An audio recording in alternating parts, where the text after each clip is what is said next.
자, 13년 9월 맥스웰 법칙이라고 하는 그치? 제시문이 있는데 일단 얘는 뭐 이미지도 쓰였고 사실은 여기 이제 그림 같은 것들도 있었고 이렇게 뭐 쉽지는 않았는데 그렇게 막 어렵지도 않았어 사실은. 근데 여기도 이제 그래프가 좀 나왔고 그치? 근데 핵심은 뭐였냐면 선생님 생각에는 이 도표형이었던 것 같아. 도표형이었고 여기서 이제 우리가 뭐 이런 부분 중간에 보면 기체 분자들이 속력은 이런 부분 있지.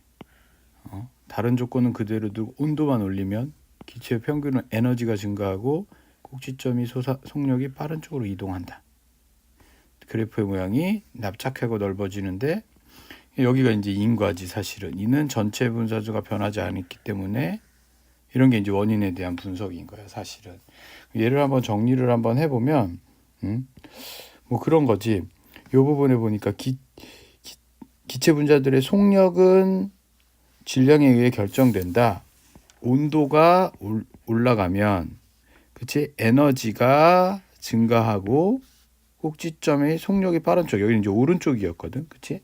그 다음에 모양이 납작해진다. 이런 걸 이제 그래프로 그려주면 되는 거였어. 어떻게?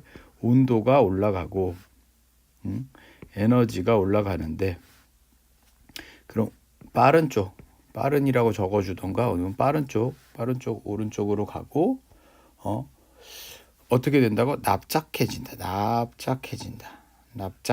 그치? 납작해진다.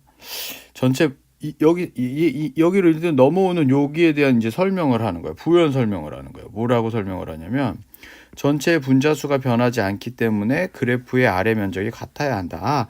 이유가 면적이 같아야 돼. 왜 같아야 돼? 분자수가 변화되지 않기 때문에. 보여? 이게 이제 인과야. 인과에 대한 설명을 했으니까 여기에다 이제 플러스를 시켜주는 거고. 자, 거기서 끝나는 게 아니라 전체 분자수와 온도는 같은데 분자의 질량이 큰 경우 속력이 느려져서 이건 이제 새로운 조건이야. 보자.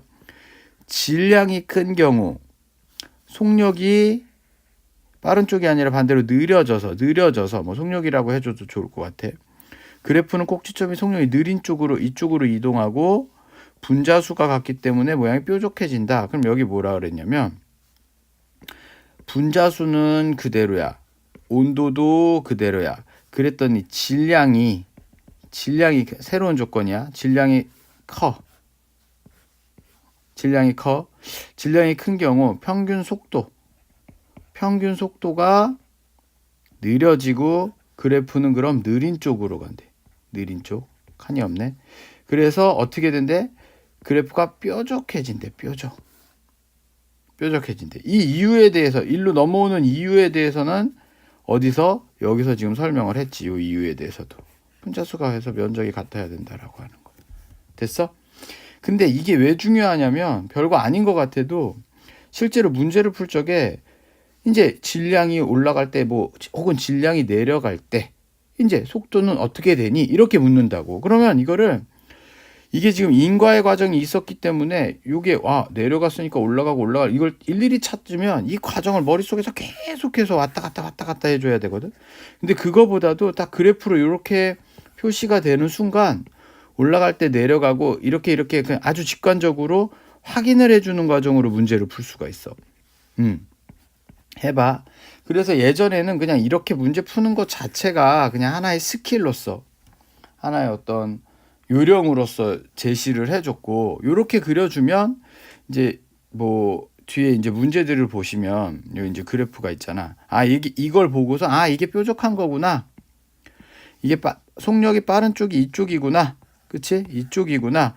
이게 납작해진 게 얘구나. 뾰족해진 게 얘구나. 물론 이제 그림이 나오거나 그래프가 나오면 또 읽었어야 돼. 그러니까 얘는 이미지랑도 조금 뒤에 나오는 거랑도 연결이 되는데 이미지형이랑도 이게 그러니까 1세대야. 1세대 구조도 보면 여기 이제 그림 보고 이제 여기에 대한 것도 이해를 해야 돼. 이제 진공이 분자가 어떻게 돌아가면서 속도를 측정을 하는지도. 그러니까 그런 것들이 어떤 이미지 형태랑도 좀 연결이 되고 하는데 오늘은 어쨌든 좀 도표형의 기본을 보려고 하는 거니까 얘가 일단 1세대라고 하는 거를 인지해 주면 좋을 것 같아. 1세대. 그래서 빠르게 13년, 15년 이런 식으로 해 갖고 진행되는 걸 한번 볼게.